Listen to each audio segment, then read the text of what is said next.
Welcome back to another episode of the Two Possibilities Podcast. People, we here for another week, keeping you entertained. Yes, sir. Time you hear this will be the last week of Black History Month. We survived, Black people.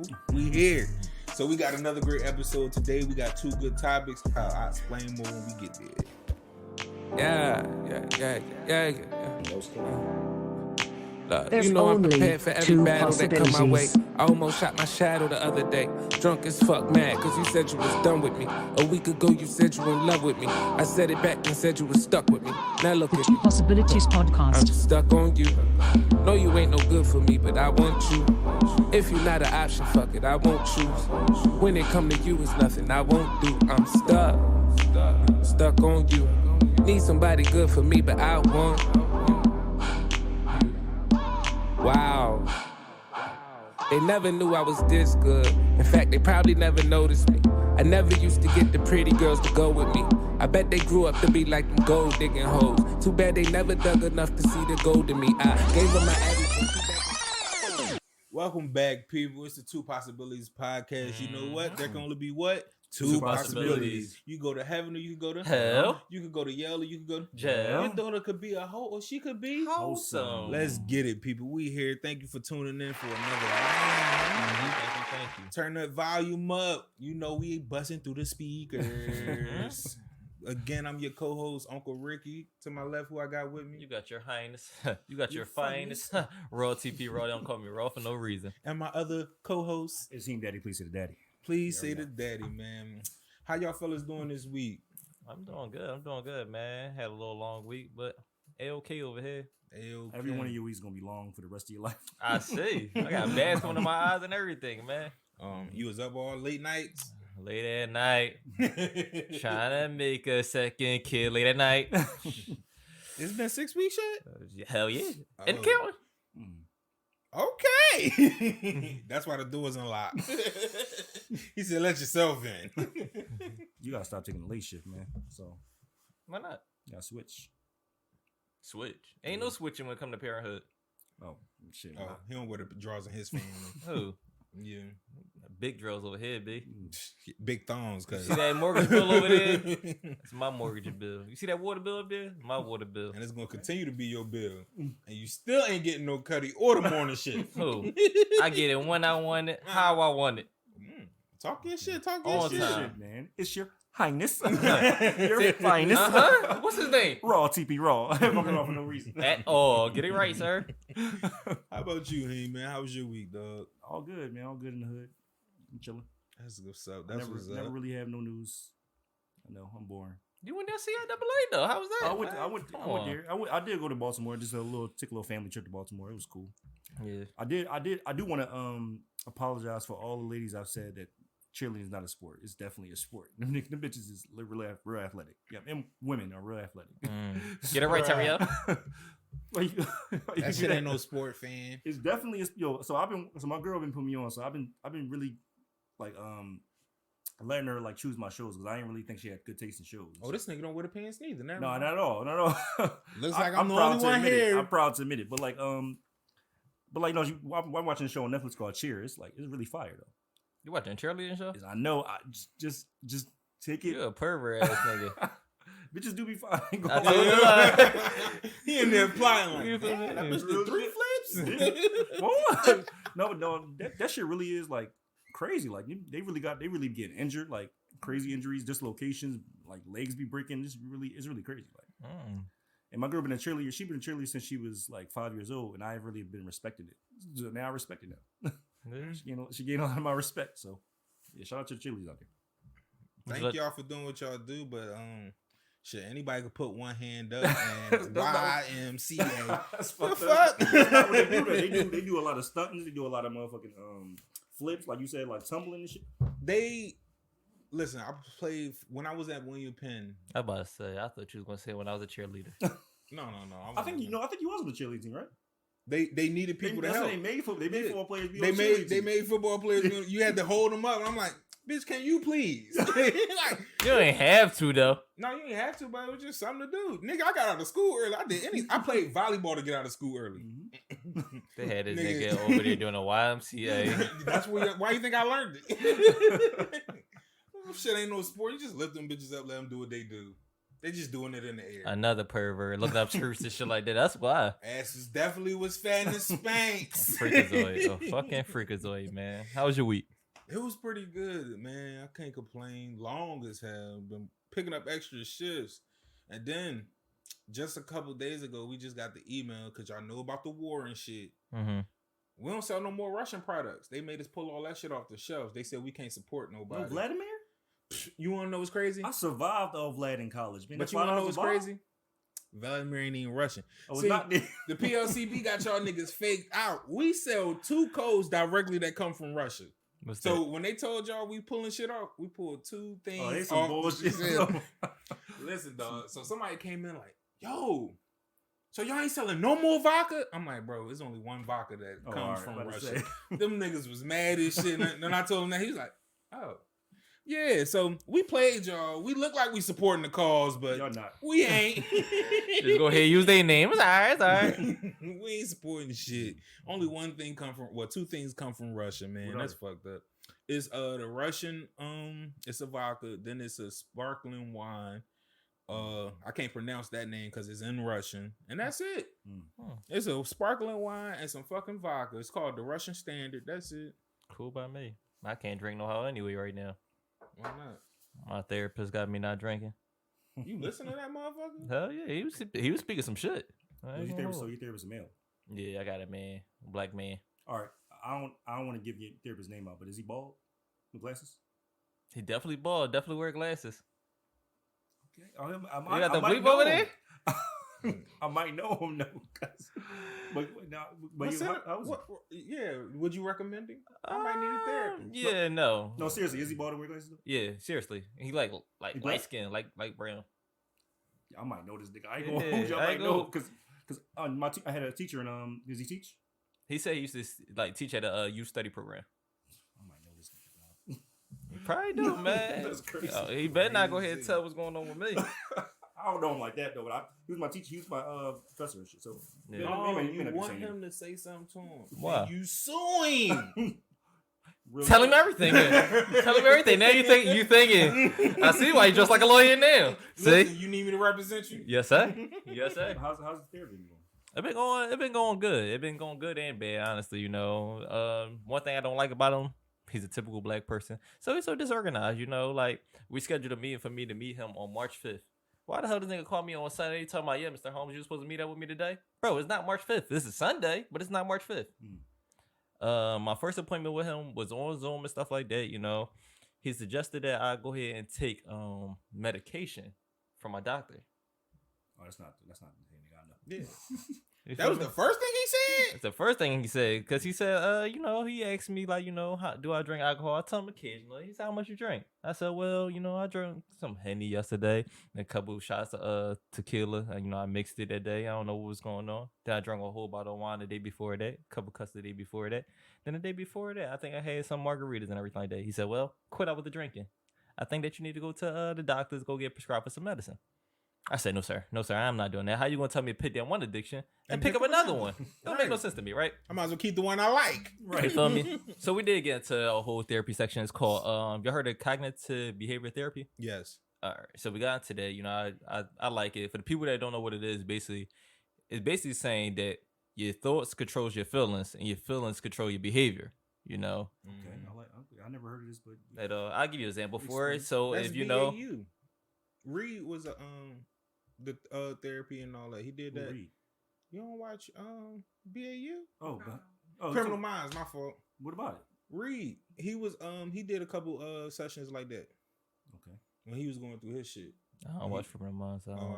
Right. You ain't gotta look at me. I'm sorry, you ain't gotta look at me. No, but just go ahead and continue. My bad for cutting you off. So it's basically like, say we at your house, right? Mm-hmm. You know, Rickie tell you like, yo, bro, you think I can hold $100, stuff like that? I lost my job and everything, you know. And you said, bro, come back tomorrow. You know, you can work for $100, stuff like that. I got you. You know, I'll give you some work to do and I'll give you the $100 in, right? So Rickie leave and you like, damn, I left some money downstairs on the table. Let me go down there, you know, pick it up and put it upside my dresser upstairs. You go down there, pick it up. The $100 not there. What you automatically think? That Rickie stole it. How you feel about that? feel slighted because he stole my money. Okay. So Rickie come back the next day. Yo, bro, like, what's up? Like, you know, you got to work for me. What's going on? How would you behave to Rickie? And, Like aggressive, like, no, bro, I ain't got to work for you today. well, I mean, you asking like No, for you, like, yeah, like if somebody stole from you, how would you feel? Like, how would you feel? I actually do. I would confront him. Not you would confront him, right? Yeah. But you would confront him like an aggressive manner, like you ever think that he stole it? Not really. Okay, I so mean, because I've been in this situation, but I'm saying We're good friends, by the way. for the sake of But argument. But for the sake of argument, I want to, you know, that's what I want to do. How I would do it. okay, I'm saying argue like, with it. I just want to know what's. Just So give me basically, the he's example, saying you like know? basically for him, like you know, people typically feel they This is feel typically- betrayed, you okay, know, so betray- and the okay, way you how- betray, you're betrayed aggressively, like you're portrayed aggressively because you know you feel like somebody betrayed you, you got a thief in your house, stuff like that. Like what the fuck is wrong with you, like bro, you stole from me, everything like that. But then you know, 2 days later, you went inside fucking signed a toy chest, and what you find? $100. How you feel? You feel like damn, like shit. I feel mad that I just, you know, cursed my man out. Got that. How would you behave after that? Next day you see him, you'll probably go ahead and try to suck up to him a little bit without saying sorry. Or you'll probably say, I'm sorry, bro, shit like that. You feel me? So basically he's saying like that, most times your thoughts is not reality. You just have to double check them thoughts. It's not 10 out of 10 that your thoughts is real, honestly. So before you go ahead and react the way, control your thoughts. Control how you react to it. Control how you feel, and how you behave after that. Damn. Well, I'm glad you at least working on it. Yeah, give it up for him, man. That's the kind of change in your life. Some For men sure. out here, don't be scared. You might need therapy yourself. So check that out. Always, you gotta face that mirror sometimes. That's what I want, honestly. Only way you gonna go ahead and be the best you as possible if you face that mirror. And sometimes, you know, you need an outside party to help you hold you accountable for who you are. So I feel that, man. I feel that shit. You might got me thinking I need to check something out. Talk about me for a minute. No, but on a better note, let's get into these topics today. First up, we got. I know everybody been watching Bel Air, so if you haven't, you about to miss out on some shit you should have been watching. Fuck you. Damn.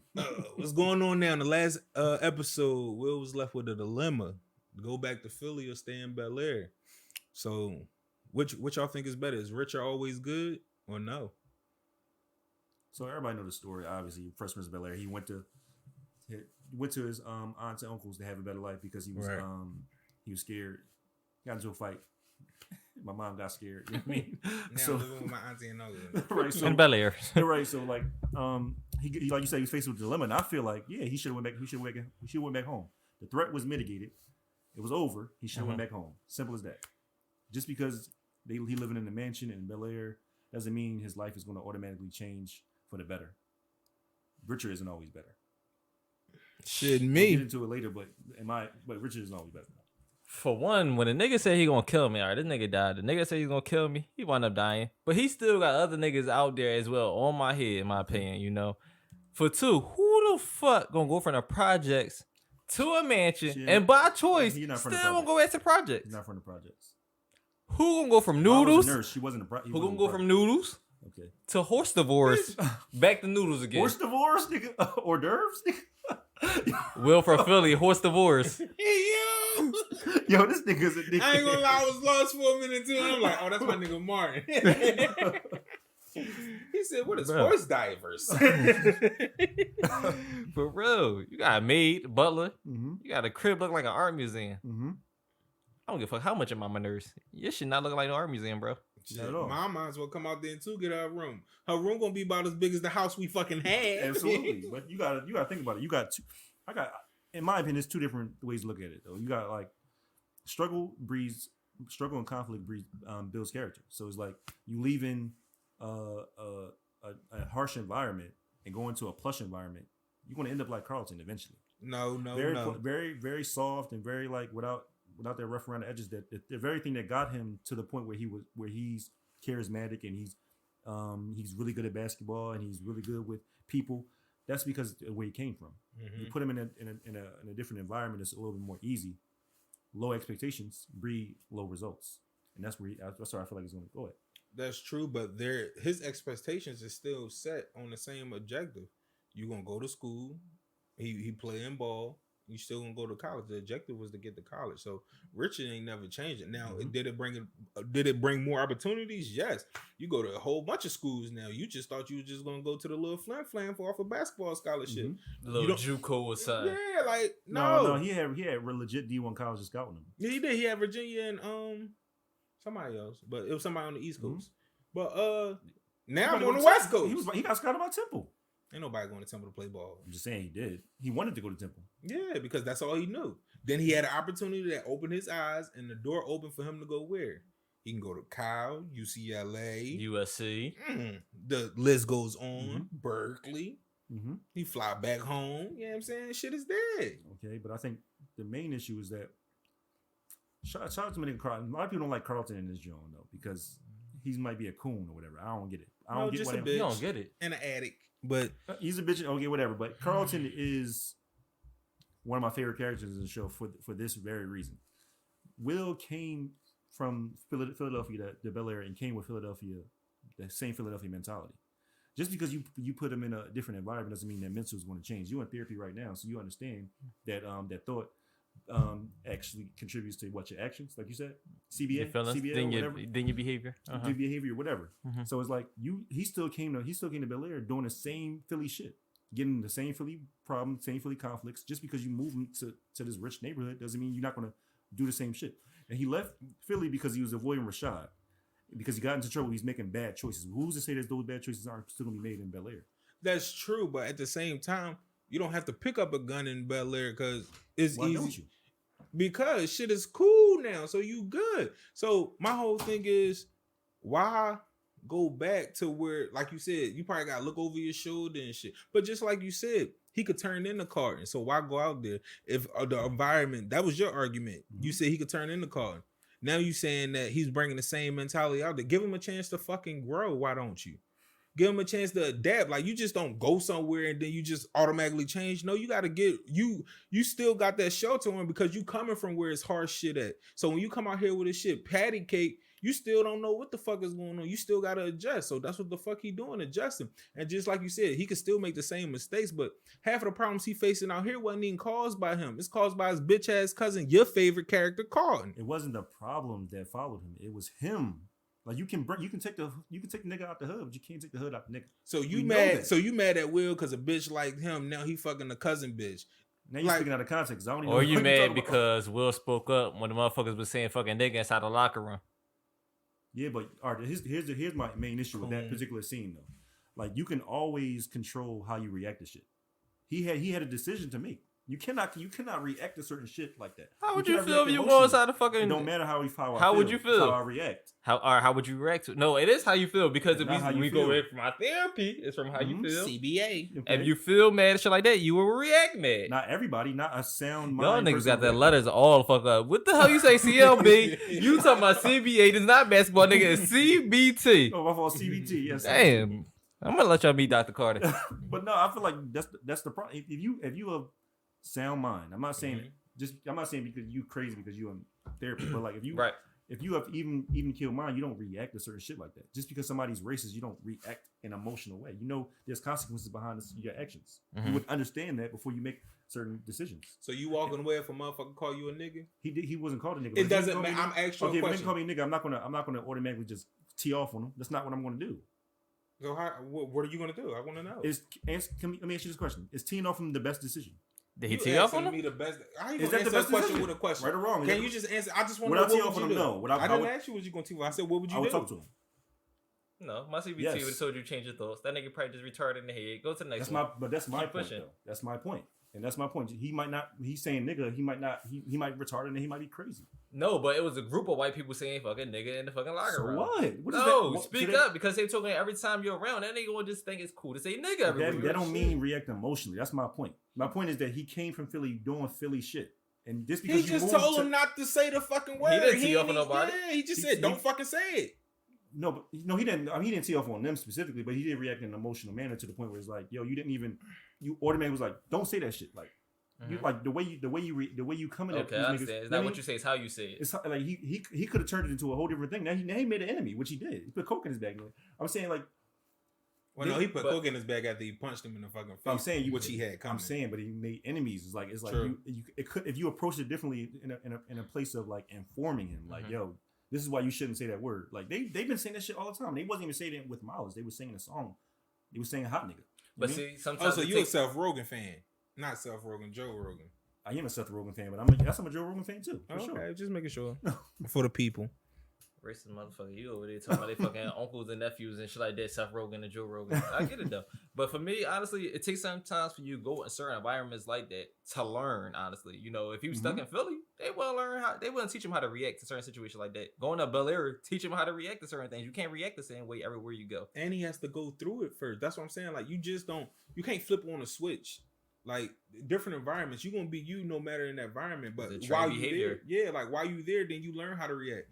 Now he know he can't turn up, like you said. He know he can't turn up on them people because now he know that the dad could have did this to him. The dad could have did this, sued him, did this, kicked you out of school. You could have been expelled. Now you know, all right, I gotta sit the fuck down and chill the fuck out. But you wouldn't have got that opportunity if you went with the rich people. So rich is better. No, not really though. Obviously, I feel like he should have, but it's also he should have stayed with his mom. This is my third point. He should have like. His mom sent them on the trip, man. It's too long for that. But Mom, you already had me on the. You ain't even give me a choice. Now you want to tell me to come back? Oh no, this shit is over. No, she's not. Like she said, she's not done raising them. Like it's not like that bond between the mothers. You put me on a plane. It was supposed to be temporary. Like she told Aunt Viv, this is supposed to be temporary. Now you taking over my son. If it was supposed to be temporary, you should have gave me a return date, not a one way. Fuck all I did, so it's over now. And keep it honest with you, like I understand, like you know, feel like it's supposed to be temporary with Aviv, but that shit's still gonna be temporary with Aviv regardless. Because how old is he now? 17? Yeah. He only got last year in high school, so he's gonna leave his mom regardless. He's gonna leave Aviv regardless. Let me go ahead and finish his little last year, senior year. Gets out USC, UCLA or something like that. Get a full ride because Uncle Phil got the connections and shit like that. Fall out rather than go to Temple and I can get into another fist fight, then I can get shot at again. You keep saying that you acting like Philly is these people who live in Philly and flourish. I don't understand why niggas like this. It's right, like, but they don't have the same opportunities what he's given. You're in a prime area where you can make it with nothing, and then you can do that same thing in Philly, but the percentages just drop dramatically. You already in a thriving situation, so your chances to win is 100% damn near. You can't fuck this up no way unless you pull out another fucking gun. He can fuck this up because he almost did in the last 4 episodes. That's what I'm trying to explain. He didn't. His mental didn't change. It didn't change yet. The nigga was only there for 4 days. What you want from me? I'm saying 4 days. I'm saying just because you want to turn the carton in 4 days. This nigga went from Will to Carton. You want fuck? How you gonna do that? I'm saying just because his environment changed. That's my point. Just because his environment changed. Just because he is rich. Doesn't mean it's better for him. Like I said, you can flourish in Philly. Philly builds character. We know. Plenty of people came out of Philly. The nigga who created the show came out of Philly. You keep talking about character. Yes. Scepter, Lexus, please. So nobody in Philly drive Lexuses? That's what I want to know. He didn't. So what? 2-bedroom house. I got 2 bedrooms in my room. He did. Like, what the fuck is we comparing here? What you say about ATL? You got a Picasso in your house. For real. They got a Picasso in his house. So you telling me you going back to them little old ass picture frames of you and your mom, you going to the Picassos that you see every day waking up. That's all I gotta say about the matter. Come back, Phil. Come back, Will. What you gotta say, Rick? Man, LAX, like my man Diddy told Biggie. LAX, 9 a.m. We out. We ain't coming back. One way. We out. Okay. All right, getting into the next segment we got, man. If you beefing with the parent, should the parent withhold the child? Let me give you an example, people, for listening. If you have a child, you beefing with your best friend, and let's just say the best friend is the godmother to your child. Homies, you beefing with your homie, and let's say he the goddad to your child. Y'all beefing, you say, no, you can't see my son no more. Is that right or wrong? My opinion, no, the kids stay out of it, in my opinion. You know, at the end of the day, people gonna go through their things and they gonna make up. But at the same token, you can't really make up for lost times with a child. Child may not know you who you are no more, and not feel comfortable around you no more, and maybe feel like that you lost love for him when you give them that distance. You know, you can go ahead and blame the parent all day long, but I feel as though that parent of the child should allow you to go ahead and still be watching over the child. You're not gonna harm the child. You really got love for the child, especially if they was friends with you first. Yeah. I feel that, but I'm on the opposite end of the day. I believe if the parent wants to withhold the child, is the parent's right to, and in good measure. I'm only saying that because we was good friends. I did trust you, or maybe I still do trust you, but at the same time, like a disrespect against me is a disrespect against my child. So I can't have my child out there with somebody that disrespecting me. That's just it. Like that's where I draw the line at. Like my child don't need to be around that energy. If you got nothing good to say about me, what conversations you having with my child? So that's a good point. I didn't even think about it like that. But I feel like say like you said godson and goddaughter, like that's my goddaughter. You when you bestow that upon somebody, you're saying that if I pass, I want you to take on the responsibility of my child. Right. So therefore that's something that can never be taken away. It's never taken away. So it's like for you to say, all right, well, we beefing right now. Who's to say we not gonna be beefing? We gonna make up a few years from now. It's like you messing up, you taking away time from my godchild because of a personal problem we have. Is that don't keep the kids out of it. Kids don't got nothing to do with it. Right. That's how I feel. True, but at the same token, like the kids gonna start asking questions, and so now you gotta like whether you was in the wrong or the right, and if you put your kid in that predicament, that means you're gonna be the bigger man and maybe I was wrong or so and so we got into it, so they ain't speaking to me right now. So now the kid probably gonna feel some type of way. All right, so like now he asks you something, he gonna go to the goddad or the godmom. Like damn, so like my mom said this, my dad said this. Like why this happening? Then they gotta explain it. Now you just put a kid in a predicament and in a situation they had no business even being in. Now I know you could shut that down with just say you can shut it down, but at the same time, if a kid already thinking that, you already put him in that position. So now they picking up on things. So like you said, let's say we do make up. All right, well, you can now this time you want to see him, you can see him now. So you don't think they're not gonna have questions then? But that's the appropriate time. Right now we beefing, so anything could be said, anything could be used, or anything could be wrong, like said in the wrong way, and then that can make matters worse. So why don't me and you figure this shit out and leave the kid alone? I think yeah, I guess most people are immature, but that's just an immature way to look at it. Like niggas, we are grown. Well, just call me immature to my face then. You are. That's an immature way to look at Stand on it. Like we grown motherfucking we grown men in this instance. If Rickie Jr. Or Rickette, you know, like is my niece or nephew, I mean, you not gonna. Lord bless me with a better name. Kick that at Rickie. Right. That's unisex. Rick Ed. Wow. If little Rickie, I mean, if you try to keep little Rickie away from me because we beefing because you coming at my driving and shit again. Because you know once you come at my driving again, it's over. You kicked out the podcast. It's over. Just don't drive in DC. I say 2 separate cars. So you really want that brotherly phase still, I see. But I just feel like I expect you to be a man and hold it down and never disparage my name, and right, and vice versa. If we were brothers, and this is something we expect of each other, regardless of what we have personal beef. Like if say you pick somebody to be a goddad, whoever the goddad is, you pick them for a reason. You pick them because they're mature. You pick them because they have a certain mindset, so you shouldn't even expect those to do those things, regardless of what the beef is about. You know what I mean? So I understand, I do, but I understand the quality time you want to spend with a child just to instill, know them, love them. But I feel as though, and this could still be immature, and I could be wrong, but you could still love that child from a distance. So. Listen, I know me and your mom, me and your father, we ain't on the best of terms right now, but like here you go. Send him a book or something, send him a toy. He get older, send him some tickets to go out and enjoy yourself. Like, listen, it's other ways to show love. And I understand, like just buying them shit.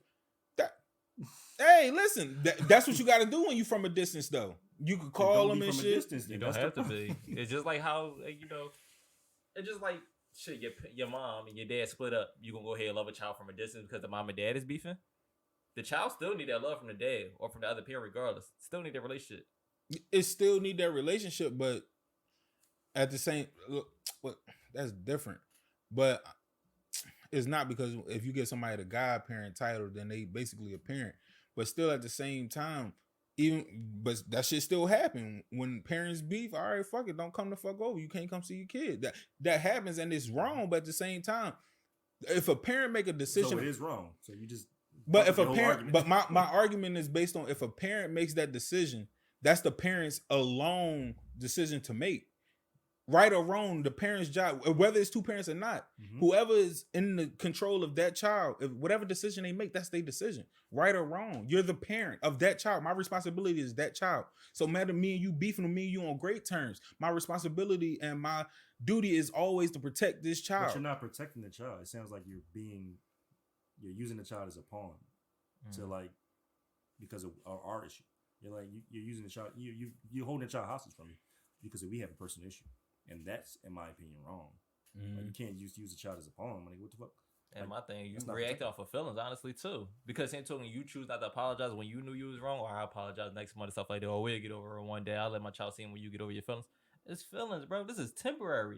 This child wanting this bond with whatever his mom, with his godmom, goddad, his uncle, his aunt, his whatever, his uncle, he want that relationship with them. Let them have that relationship, because this is temporary feelings that you move off of, and the child is just getting hit by you now. And then the child feels as though like, damn, like you must not love me. You don't want to talk to me no more, or you can't be around me no more. The child is suffering from that. The child will suffer from that, but certain things as a child, you just have to grow into. You have to learn for yourself. Now, when you get older and you want to go over there and see him, that fine, do you. But as a child, you have to do what I say, because I know what's right for you. Like I said, as a parent, you do whatever you can for a child. So whether it's that protection, you say using it as a pawn, but I don't see it that way, because if I feel some type of way about you, of course I'm not going to instill that in my child. That's dead ass wrong. But I'm still not going to let him come see you. Like, nigga, we beefing. The fuck you want with my child for? It's not beef for real, because it still can get made up. It can still go ahead. Right, it can get made up. And then let's say we make up. All right, you still see the child. We beefing again.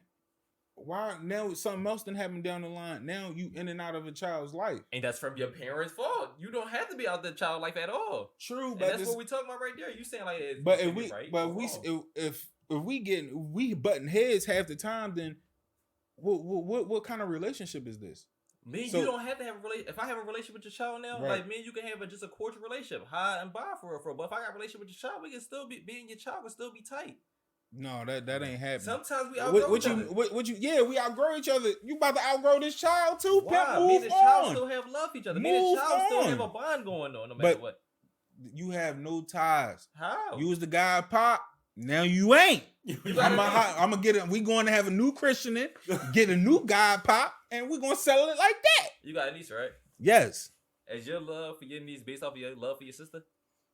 Hell no. So how you going to say that the bond for the child is based off the bond for the parent? That's true. But let's say me and my sister do get into something like that.